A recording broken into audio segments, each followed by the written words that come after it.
One of your primary responsibilities is to deal with the threat of terror. And at the moment, we see a great deal of that out of Yemen. We see attacks on shipping taking place, and we see the United States being very much on the offensive. Is that a prelude for something larger, perhaps even a ground offensive going forward? I mean, you look at President Trump's leadership going back through his first term as president, he has been and remains very committed to combating and defeating the threat of Islamist terrorism that not only affects the United States, the American people, our own safety and security, but it is affecting so many people in different parts of the world.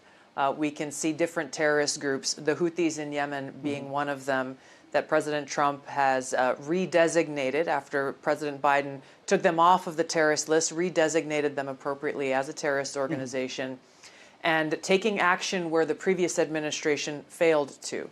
Right. The Houthis have been disrupting maritime trade and passage for a very long time, and no serious effort has been taken to stop that disruption. Our country and other countries should not be in a position to have to make a decision to reroute commerce going through that area simply because of the Houthi threat that exists. So President Trump has taken decisive action for our own safety, security, and prosperity. And I know we'll look to other affected countries, as there are many who are impacted by this, to similarly take action. The other big international talking point is obviously the situation between Russia and Ukraine, and we're all optimistic, and I've covered the war 3 times, on seeing peace in the area. Tens of thousands of people, hundreds of thousands of people on both sides have lost their lives. Be that as it may, if President Putin doesn't come on the table with the peace agreement which has been proposed by the United States, can Washington indefinitely keep arming Ukraine and, in a sense, allowing them to continue their fight?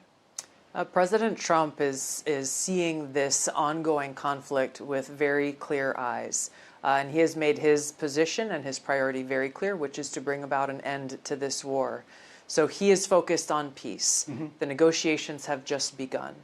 He's looking forward to success in those negotiations, not for himself, but for the cause of peace and to stop the killing of innocent and taking of innocent lives there. So he has the best negotiators working with both the Ukrainians and with Russia and with Putin. And we look forward to seeing the continued progress that we've already seen over a very short period of time.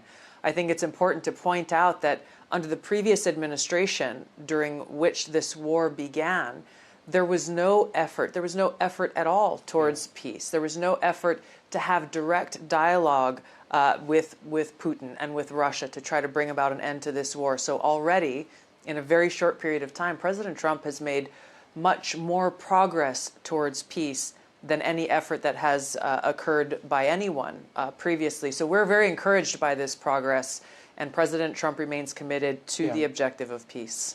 How much of what you're talking about now is premised on a successful conversation between President Trump and President Putin? I believe that might take place tomorrow or day after.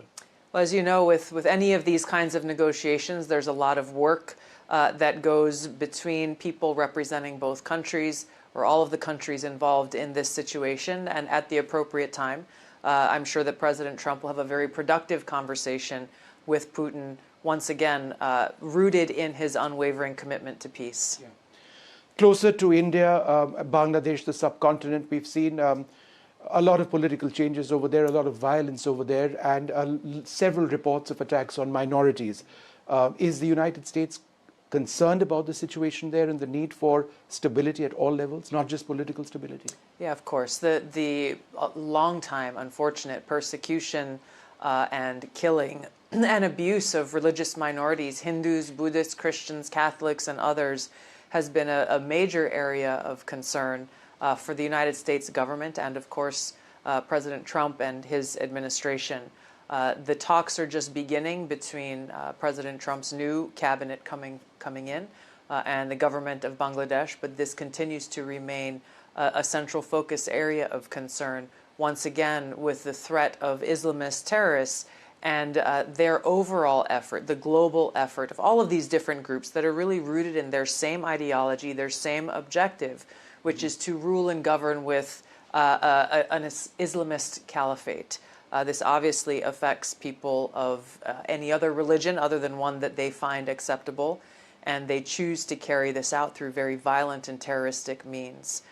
President Trump remains committed once again to identifying this ideology that drives Islamist terrorism, helping to defeat that ideology and defeat their ability to exact that terror on people, the American people and others. Right. Well, one final question to you. I know you've got a very busy schedule. You are a practicing and a devout Hindu. Yes. And you've just missed Holi in India. Unfortunately. What does Holi mean to you? You know, it is a wonderful and colorful celebration of life and really the connection that we all share as people.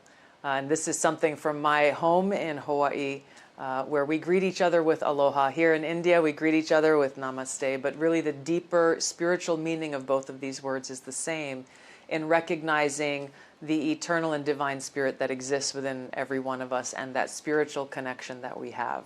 Right. So for me, at a personal level, this is very, very meaningful, but it's also very practical once again, as our two countries and others in the world should remain focused on our pursuit of peace. It's wonderful speaking to you. Thank you very much nice for speaking to see you. When you took over, there was a lot of attention to what people said that you were a sharp critic of US forever wars and regime change wars. But you also said, and I'm going to quote you said, when it comes to the war against terrorists, I'm a hawk. How does the Trump administration see the repeated terror attacks on India from Pakistan? You know, President Trump, through his first administration in the presidency, and it continues now, has been very clear about his commitment to defeating this threat of Islamist terrorism that has unfortunately plagued us, has and continues to pose a direct threat to the American people. But we see how it's been impacting people here in India, in Bangladesh, currently ongoing in Syria, Israel, and different countries in the Middle East. So this is a threat that I know Prime Minister Modi also takes seriously, and one where the leaders of our two countries will work together to try to identify and defeat that threat. I'd like to pivot a little bit on the ISET initiatives. Do you see India and the US cooperating in the field of semiconductors and nuclear energy? Yeah, you know, I think there's not really any bounds to where the United States and India are looking to cooperate. And once again, we saw the initial vision and goals laid out by Prime Minister Modi and President Trump in their joint statement that came from the meeting that they had there in the Oval Office at the White House. So there are a lot of different elements, of course, with the private sector and with our respective agencies as it relates to commerce, to see where those opportunities are, to see where there may be barriers to access, and see how can we best, once again, strengthen our mutual economic interests by moving forward together. All the best to you for the next 4 years and for your visit to India. It's great to see you. Thank you so much.